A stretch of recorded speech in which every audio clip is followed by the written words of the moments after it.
ದೇಶದ ಪರಂಪರೆಯನ್ನ ಇಲ್ಲವಾಗಿಸುವ ಪ್ರಯತ್ನ ಬಹಳ ನಡೆದಿತ್ತು ಅಂತ. ಈವನ್ ರಾಮ ಮಂದಿರದ ಹೋರಾಟ ಆಗುವಾಗಲೂ ಕೂಡ ಈ ಹೋರಾಟ ಕೋರ್ಟಿಗೆ ಹೋಗಿದ್ದು ನೆನ್ನೆ ಮೊನ್ನೆ ಅಲ್ಲ, ಅದಕ್ಕೂ ವಿಶೇಷವಾಗಿರುವಂತ ದಾಖಲೆ ಇದೆ.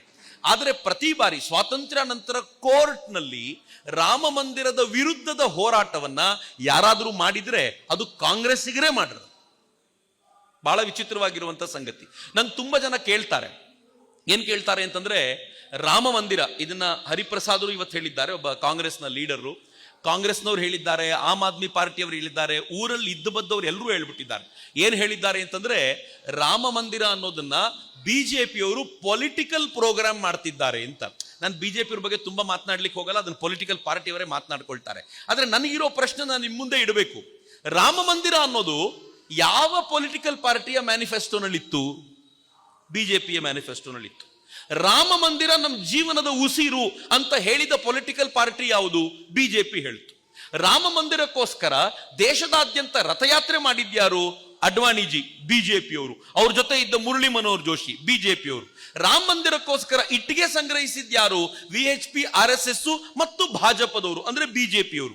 ರಾಮ ಮಂದಿರಕ್ಕೋಸ್ಕರ ಕೋರ್ಟ್ ನಲ್ಲಿ ಫೈಟ್ ನಡಿಬೇಕಾದಾಗ ಅದಕ್ಕೆ ಬೇಕಾಗಿರುವಂತ ಎಲ್ಲ ದಾಖಲೆಗಳನ್ನ ಒದಗಿಸಿದ್ಯಾರು? ಅಗತ್ಯ ಬಿದ್ದ ದಾಖಲೆಗಳನ್ನ ಬೇಕಾದಾಗ ಒದಗಿಸಿದ್ದು ಬಿಜೆಪಿಯವರು. ರಾಮ ಮಂದಿರಕ್ಕೋಸ್ಕರ ನಿರಂತರವಾಗಿ ಲಿಬರ್ಹಾನ್ ಆಯೋಗದ ಮುಂದೆ ತಪ್ಪಿತಸ್ಥರು ಅಂತ ಮುಂದೆ ಕೂತ್ಕೊಂಡು ವಿಚಾರಣೆಗೆ ಒಳಗಾದವರು ಯಾರು? ಬಿಜೆಪಿ ಲೀಡರ್ಗಳು. ಇಂಟ್ರೆಸ್ಟಿಂಗ್ಲಿ ಇವೆಲ್ಲದರ ನಡುವೆ ರಾಮ ಮಂದಿರ ಆಗಬಾರದು ಅಂತ ಕೋರ್ಟ್ ನಲ್ಲಿ 26 ಲಾಯರ್ಗಳು ಹೋರಾಟ ಮಾಡಿದ್ರಲ್ಲ, ಆ ಲಾಯರ್ಗಳ ಲೀಡರ್ ಯಾರು? Kapil Sibal, Congress leader. Very interesting. ಇದೇ ಕಪಿಲ್ ಸಿಬ್ಬಲ್ 2019 ಎಲೆಕ್ಷನ್ಗಿಂತ ಮುಂಚೆ ಪ್ರಾಬಬ್ಲಿ CJI ರಂಜನ್ ಗೊಗೊಯ್ ಅವರು ಇದನ್ನು ಆದಷ್ಟು ಬೇಗ ಮುಗಿಸಬೇಕು ಅನ್ನುವಂಥ ಪ್ರಯತ್ನ ಮುಂದಿಟ್ಟಾಗ ಏನ್ ಕೇಳ್ಕೊಂಡಿದ್ರು ಗೊತ್ತಾ? ನಾವು ನೆನ್ಪಿಟ್ಕೋಬೇಕು ಇದನ್ನ. ಏನ್ ಕೇಳ್ಕೊಂಡಿದ್ದ ಕಪಿಲ್ ಸಿಬ್ಬಲ್ ಕೋರ್ಟ್ ನಲ್ಲಿ ಅವತ್ತು ಅಂತಂದ್ರೆ, ಈ ವರ್ಡಿಕ್ಟ್ ನ ಈಗಲೇ ಕೊಡಬೇಡಿ, ಇದರ ಪೊಲಿಟಿಕಲ್ ಇಂಪ್ಲಿಕೇಶನ್ ಇರುತ್ತೆ ಅಂತ. ಅಂದ್ರೆ ಇದು ಮುಂದಕ್ಕೆ ಹೋಗೋದ್ರೊಳಗೆ ನೀವು ರಿಟೈರ್ ಆಗ್ತೀರಾ, ಈ ಬೆಂಚ್ ಹೋಗುತ್ತೆ, ಇನ್ನೊಂದು ಬೆಂಚ್ ಬರಲಿ, ಇನ್ನೊಂದು ಬೆಂಚ್ ಪೂರ್ಣ ಪ್ರಮಾಣದಲ್ಲಿ ಮತ್ತೆ ವಾಪಸ್ ಎಲ್ಲ ಕೇಸನ್ನು ಕೇಳಲಿ, ಅಷ್ಟೊತ್ತಿಗೆ ಮತ್ತೆ ಟೈಮ್ ಪಾಸ್ ಆಗುತ್ತೆ. ಒಟ್ನಲ್ಲಿ ರಾಮ ಮಂದಿರ ಬೇಡ ಅಂತ.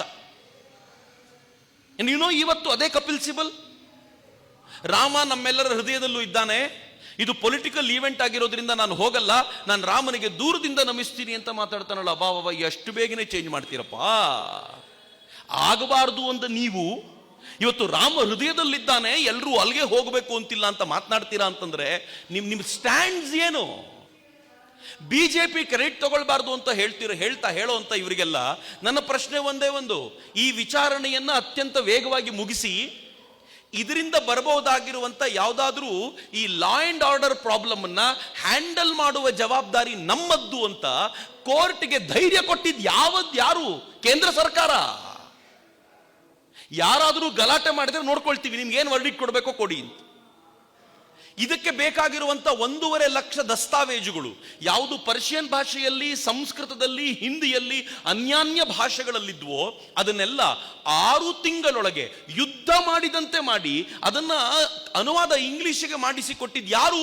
ಯೋಗಿ ಆದಿತ್ಯನಾಥ್ ತಮ್ಮ ಟೀಮ್ ಮೂಲಕ.